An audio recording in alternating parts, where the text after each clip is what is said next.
Hello, everyone, and welcome to this week's edition of Anchor Watch, which may be the last one that you have in what you call normal civilization, based on what's coming from the White House. I am once again joined by the executive producer extraordinaire, Sam Osterholt. And Sam, how are you doing, man? I've been better. Mm. I'm worried like everyone else is, and I'm glad to have you with us because you're a voice of reason, but of reality, and you got a lot of hard truths to deliver today, I think, Bobby. Yeah, it's going to be interesting. So, for those who don't know, President Trump today, or I'm sorry, this weekend, gave another ultimatum and then doubled down on it with probably one of the most profane things ever spoken publicly by a president of the United States.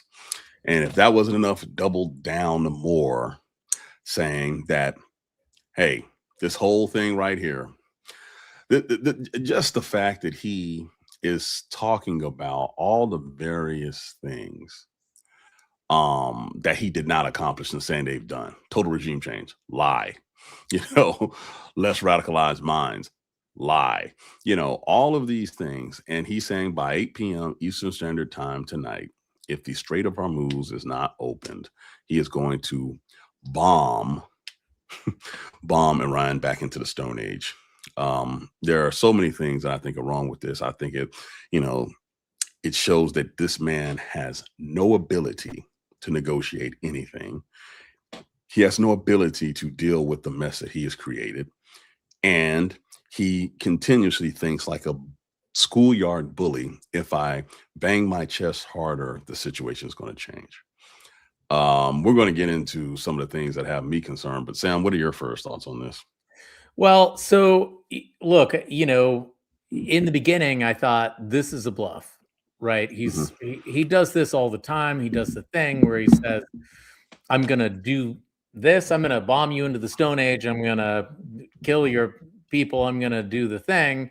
And then when the rubber hits the road, he says, "I'm going to do it, but in 5 days from now, or I'm going to give you another 10 days because negotiating is happening." And uh, every week, Bobby, it comes back to this off-ramp situation. He's never given himself a particular off-ramp. And I'm wondering about your impression of this, because if this was a bluff to try to force them to the negotiating table, it backfired dramatically because he's Trump. He is a narcissist. He cannot handle embarrassment or humiliation, and he's being humiliated right now. The Iranians they put out a post that was like, "Hey, if you could postpone this to like 2 a.m., we're a little busy at 8." And I mean, they're just playing with him right now. And how does he get out of this? How does he say, you know what, 8 p.m., I threatened to end your civilization, but Let's start. Let me help reshape this to refresh everybody's memory of what we're dealing with. The number 4. Let's start there. yes. 4 days was how long this was supposed to last. 4 days. And now what we're doing is going to 45 for a requested delay that came from the White House, right? And make no mistake, that 45 days, people, you need to understand that's a military and economic request on the United States. Why? 45 days, that's the type of time that they would need, the United States and their allies, to reload. We are out of ammunition, or we're getting close to ammunition being depleted across the AOR, the area of responsibility, as it's called, right? You've blown up all the bases that we had. So logistics now are damn hard. So they need a significant amount of time. Iran does not believe that 45-day ceasefire would do anything because they've been bombed not once but twice while negotiating with the United States. Right. The other piece of this 45-day thing is that gives them time to clear out the Strait of Hormuz. All those ships that are anchored, that have all that oil that have been sitting there, people have forgotten there are thousands of ships anchored to clear them out to try to get the economic ball rolling. Well, guess what? Iran knows that too, you know. And it's one of those things that people need to understand. Iran knows that the money is hurting Trump. The economic field is hurting him. And so what that means is if they say yes to the ceasefire, all their leverage is gone. Why would they give that up when you have threatened to bomb them into the Stone Age? Conversely, because they are controlling everything in the strait, not only can they really put the screws to President Trump, they have become the fastest world player on the stage this year. Full stop. Every nation that relies on oil that comes from the Middle East has directly contacted them. South Korea, I mean, we're talking hardcore allies of the United States. And that is why Trump has called them out in that last press conference, because they have completely said, we don't care about what you want to do, America. We're dealing with Iran directly. Get this, they're more rational than you are. That's how far this has gone sideways, where the United States has no credibility. You see international markets pivoting off the dollar, which would create economic catastrophe in the United States.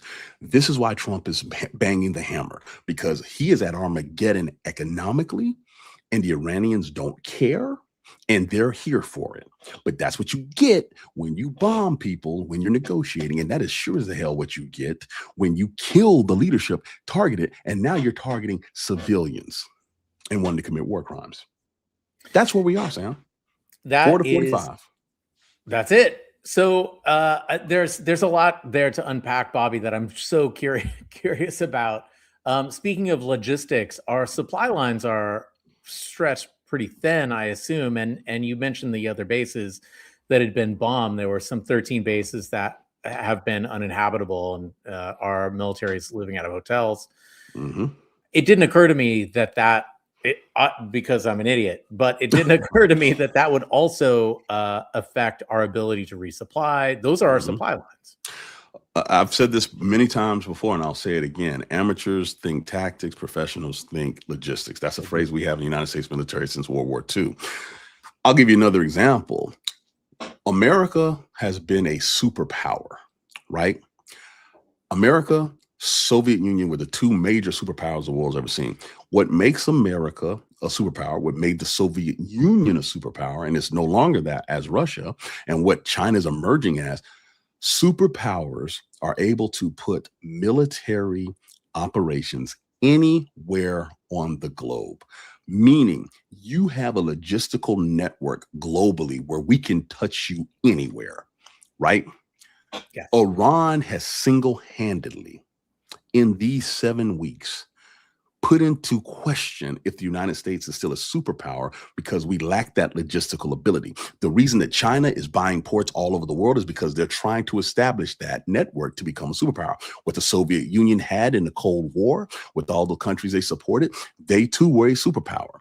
Iran is single-handedly changing the face of what the international world order is, and they've done it in less than 50 days. Because of the lack of strategic vision, the lack of strategic forethought, the lack of diplomatic ability, and really the sheer strategic and intellectual arrogance coupled with stupidity from one person, the whole world has changed. So let's get into this just a little bit more. What are your thoughts about what's coming up in 6 hours from now? Theoretically, the starting line. I mean, he hasn't announced any speeches, as I understand. Floofy Unicorn in the chat, who, by the way, amazing name, but also consistent watcher. I see you every time, Floofy Unicorn. You're the best. But Floofy Unicorn says they bombed Karg Island. Is this? If anybody's watching news, post links. So. What is your take? Let's game this out a little bit. What happens at 8? Best case, worst case. Best case, Trump does his famous taco routine and chickens out, because he sees the markets, the futures, and they go to absolute crap. Oil prices start to surge, etc. So he backs off, and then he creates some imaginary negotiation in the 11th hour to make it look like he's a hero. I mean, according to this past week's press conference weekend, he's the one that got Osama bin Laden. Wasn't aware of that. Didn't know. Okay. I mean, so he's going to do something where he looks like he still is the magnanimous one in control. But in reality, the markets are telling you, you are about to fumble the bag, as the kids say. Right. So that's best case scenario. Right. Worst case scenario, he follows through and targets all of that infrastructure that he is talking about. It's like the man never heard of Sun Tzu. You've given your enemy no way out. So now they will fight with the ferocity and the desperate attempts that we have not seen before from a Middle East country. Because unlike Afghanistan, unlike every, evolution into the Middle East that the West has done, none of them have been armed like this. None of them have had the cutting edge technology that the rest of the world was not prepared for like this. And so when you factor all of that in, right, you're unprepared, you underestimated, and you're ill-equipped to deal with the fallout. So when you do this and remove the little civility left by trying to plunge them into the dark ages, good luck. Good luck. Because now you're going to have to put boots on the ground. You know why? Because they are going to bomb the ever-loving hell out of every oil infrastructure, every desalination infrastructure. They will make the Middle East howl. It reminds me, tactically reminds me of what General Sherman did here in Georgia. I mean, burn it all down logistically and this, that, and the other. And everything collapsed after that. Same thing. And the difference is, though, the rest of the world depends on those Gulf states that they will retaliate against. Those Gulf states who have, money reserves, blah, blah, blah. Those same Gulf states are the ones bankrolling all this stuff in the West, from AI to fund, markets fund. All these things come from their money. And now they will not have the ability to generate funds, and they will try to retain funds for their own survival, and the economy will crater. And that's why I'm talking about the actual human toll. So yeah, if he does that, Saudi Arabia, who had a major oil attack on one of their oil refineries, huge, could affect up to 20% of liquid natural gas. Huge. The Western media is not really talking about it, but over there, they're talking about it. These are the damn things that are going to happen. And no one's going to do anything about it. Specifically, people in the chat are talking about Congress. Well, they got to affect the companies that these clowns have stocks in. And it will, because plastic, for example, the factory that got hit in Saudi Arabia, they produce the particulates for plastic. Everything you use. You don't think that has a ripple effect? 20% of the world. No one thought this crap through. And if they do this, it's the nail in the coffin as far as I'm concerned. There will be a completely new world order if that happens. Is anyone telling him this? I don't think, number one, he has the capability to comprehend what they're saying. When you see Alex Jones and company talking about the 25th Amendment, things are far gone. Yeah. Oh my God. I watched extreme right MAGA supporter after extreme right MAGA supporter sit there and say the 25th Amendment needs to happen. But here's the thing. Let's say, first of all, people need to understand. Oh, no problem, David. People need to understand what the 25th Amendment is, right? Everybody keeps saying it. The process, though, for the 25th Amendment to actually be implemented. Okay, let's play this out. Let's say J.D. Vance and company are like, okay, this is ridiculous. They get the cabinet together. Over half the cabinet votes to remove the president via the 25th Amendment. Okay, he brings it to Congress is what happens. The president of the United States has 4 days to write a written response. Yep. This is coming from Marjorie Taylor Greene. 4 days to write a written response to it, saying, yes, I accept this, or no, y'all can pack sand, which we all know what Trump will do, right? He would sit there and say, pack sand. Okay. So now It goes back to Congress, and 2/3 of the House and 2/3 of the Senate have to vote him out. That's how the 25th. Everybody just thinks, hey, the cabinet vote. No, this goes to the same Congress that has been limp noodled about what they're seeing. Oh my God. I mean, So I want to play this clip of our really good friend, and then get your response after this. Confident that we can get a response, whether it's positive or negative. We're going to get a response from the Iranians by 8 o'clock tonight. I hope they make the right response, because what we really want is we want a world where oil and gas is flowing freely, where people can afford to heat their homes and cool their homes, where people can afford to transport themselves to work. That's not going to happen if the Iranians are engaged in acts of economic terrorism. So they've got to know we've got tools in our toolkit that we so far haven't decided to use. The President of the United States can decide to use them, and he will decide to use them if the Iranians don't change their course of conduct. So there's a couple of things that I want to direct here towards. First of all, suddenly affordability is a big thing for them, right? Which is weird. That's a weird thing. But the second thing is, he seems to be coyly referring to like nuclear weapons or, some kind of overwhelming force. I want you to talk about Europe and about the rest of the Western world in particular, and our Western allies and allies all over the globe. What is the impact of using overwhelming force politically and geopolitically? So a couple of things. Number one, there's this thing called the law of proportionality. Yes. So when the international community, The Hague, for example, looks at war crimes and what was targeted, the other thing they calculate is, was the retaliation commensurate with the initial action, proportionality, right? Which is why, historically speaking, you've seen presidents be presented a menu of options, and they have it broken down into proportionality. Sure. This is why, for the legality of the action. That's number one. Number two, Europe is looking at us like we're crazy. The entire point of NATO being created was to literally stop nuclear weapons from being used, particularly between the Soviet Union and the rest of them. Because guess what? France has nuclear weapons. The UK has nuclear weapons. We don't talk about them because it's never been in their calculus to think that that is a true option. Never. We now are the first ones to bring this to the table from a Western point of view. To imply that is saying, wow, your conventional forces must really suck. You can't do the job.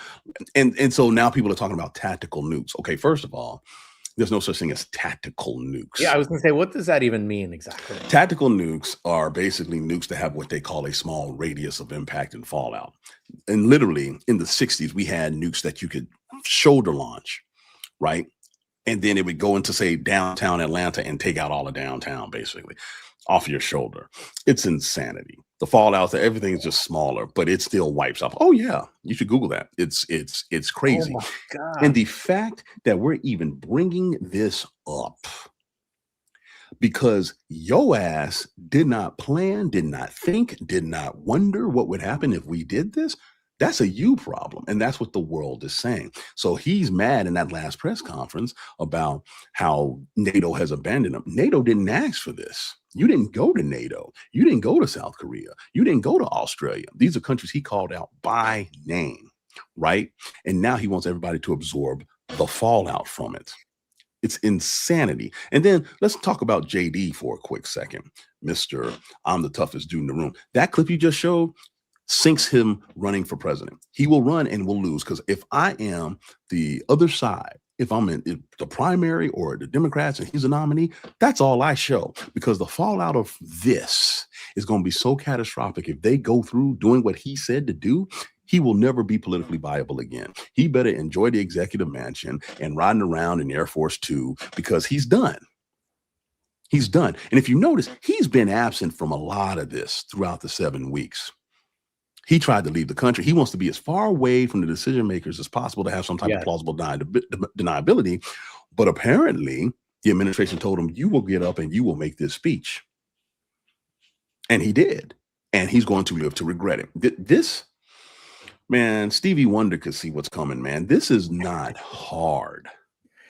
No, it's not hard. And like, let's just go through the different options here. That's the things that could happen. And I want to also talk through the fallout politically from each of those options. So first of all, 8 p.m. comes around. The Iranians are thumbing their nose at Trump and Mr. Vance here. And Trump, he does some bombing. He hits a couple of power plants. He does a thing and he declares victory. How does the rest of the world message this? How does Iran respond? Like, let's say it's not the overwhelming catastrophe that he's promising. It's not the war crime that he has guaranteed. It's somewhere in between. It's like his strike on the obliterated nuclear facilities last summer. Somewhere in the middle, gives him a face-saving sort of way to back out of this. But Iran's not going to see it that way, are they? No, they're going to bomb the ever-loving hell out of everybody around them, regardless. And here's why. The second you go after a power plant or a desalinization plant, you have made it known that you don't care about the Iranian people. Right. You may hate the regime, but you don't care about the people. They will act in kind and retaliate. And here's the other piece that people aren't talking about. I've said this before. Terrorist cells, terrorist cells, terrorist cells. Not just the ones that everybody sees on TV and stuff. I'm talking people in your neighborhoods, people who you don't know are affiliated. The West has no idea. They are different shades of color. They are different backgrounds, but there are people that identify with that, what they're going through. If you notice their propaganda, which has been very damn good. I mean, hip hop, this, that, and the other. When you see some of these videos, though, and this is the brilliance of what they're doing in winning the propaganda war, they're including all of these different groups, different ethnicities who have been wronged by the United States. It has been fascinating to watch. And when you go and look in YouTube and TikTok and look at the comments, people are like, well, they're not lying. That is the stuff that they're not factoring in. And then when you really peel back this onion, they still have more missiles than we have interceptors. So I believe if this goes down at 8 o'clock, the kinetic war will definitely become intense. You will have terrorist cells that will be activated.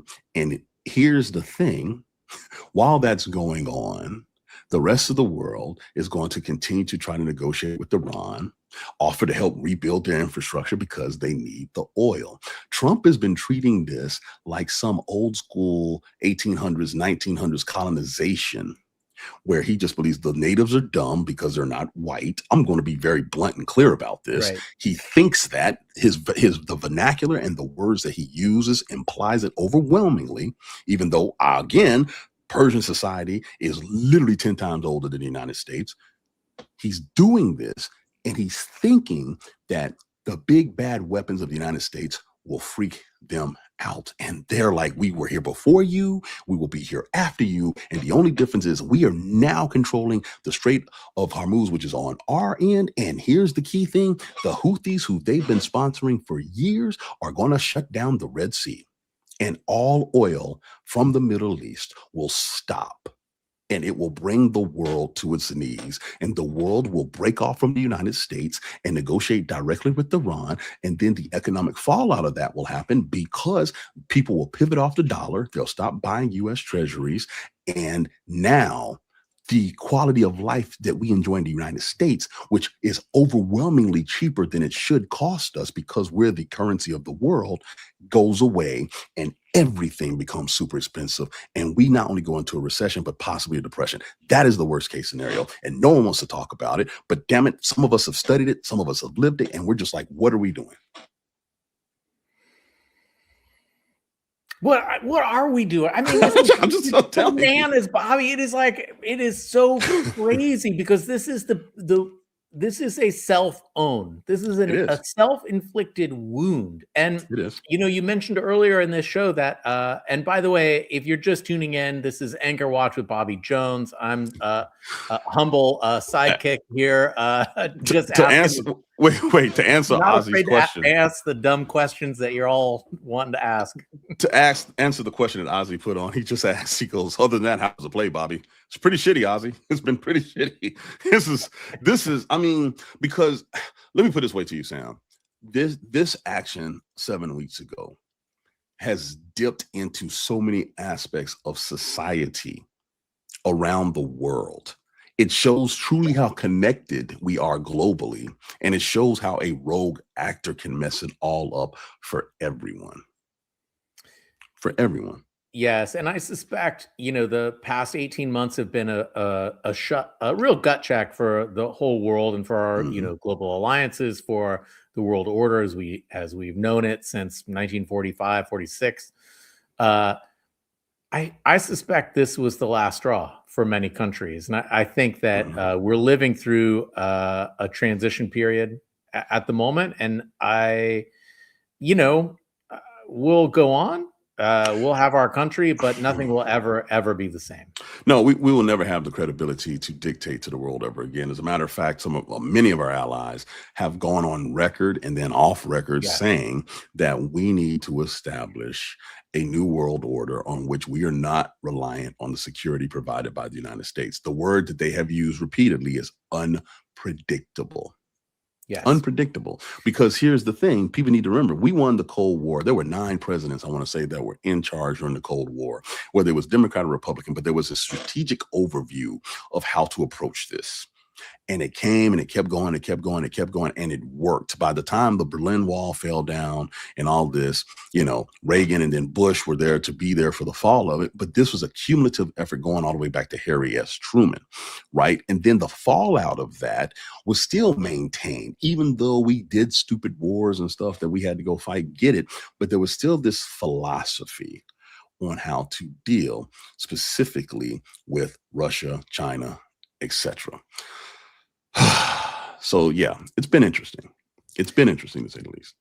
Look, I know you got to go shortly. There's man, I was going to ask one other thing. I'm hoping that, I know you're busy. If something happens in the next, this evening, I might give you a call and see if we can go live again. Oh, I did want to say this picture behind me is by an Iranian artist, Simin Mekadeh. And I have a lot of Iranian art in the house. And I think that we're talking about the fall of the United States, but I want everyone to remember that what Trump is promising is genocide. And it is against a very proud, very intriguing, ancient society. Before the revolution, Iran had more women doctors than almost anywhere on earth. They are wildly educated. They're a very diverse country. And these are real people that we're talking about. And I think I want everyone to keep that in mind, that real people in the event of this will lose their lives, and not just Americans. Right. I think that is a very salient point. I tell people all the time, I have learned over the course of my adult life to separate governments and regimes from people.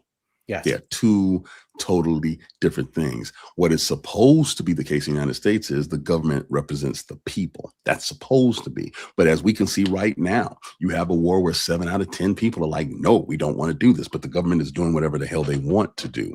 So when you see these things in the news, ladies and gentlemen, please do not associate the evils of the regime with the people who live there. It's not like they had a choice. And when you hear about these power plants and water and all that being bombed, understand those are families, those are babies, those are kids that are going to suffer, just like Gaza. Okay. This playbook of going after civilian targets really was dusted off by the Israeli government in Gaza, where they took out things. They killed Red Cross and Red Crescent workers and this, that, and the other. So let's be clear. This is a new world order of how we conduct warfare on many fronts. But if we allow people to get away with targeting civilian sustaining infrastructure, then the savagery of humankind will never be able to be checked again. When we break the rules are broken for us too. Pretty much. Pretty much. Bobby, thank you. I know this is a short version. I do want to talk at some point, maybe if we join later today or maybe later in the week, about the attitude of the enlisted and our men and women fighting, because I think we're getting a lot of questions about that in the chat. But stay tuned, everyone. Yes. We will keep you posted. We're covering this all day. Bobby, we couldn't do this without you, man. No, thanks for having me. And yeah, I'm free to jump back on if we need to. Awesome. All right. Yeah, I'll take it Thanks, easy. everybody.